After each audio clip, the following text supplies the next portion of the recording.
Hello, what's up mga repakol, no? Nandito tayo sa C5 Road ng Kaingin, no? Ayan, no? Dito sa guys, sa dulo niya, no? Ang haba ng traffic dito. Gawa ng sa maliit lang na lubak. Ayun nga guys, makikita nyo mamaya, lipat ko yung camera. Ayan. Kita nyo, ang haba ko, no?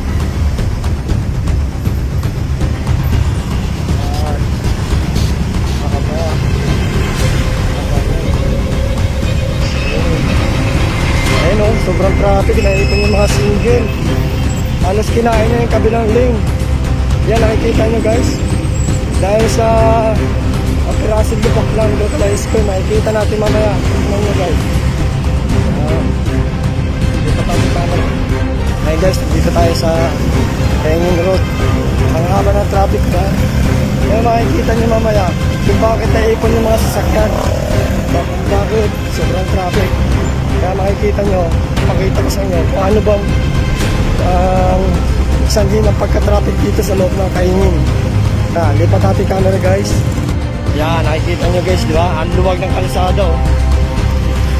Ang luwag ng kalsada dito.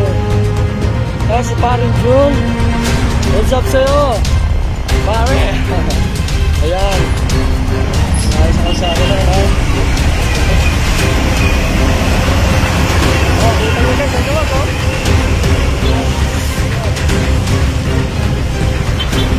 Nakikita nyo guys, luwag dahil na sa mga sila-sila kalsada dito.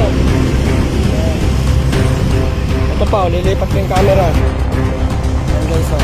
Dahil lang dito sa lubak na po, naipon ng mga sasakyan dito sa kabilang kalsada, sa libo. Ayan.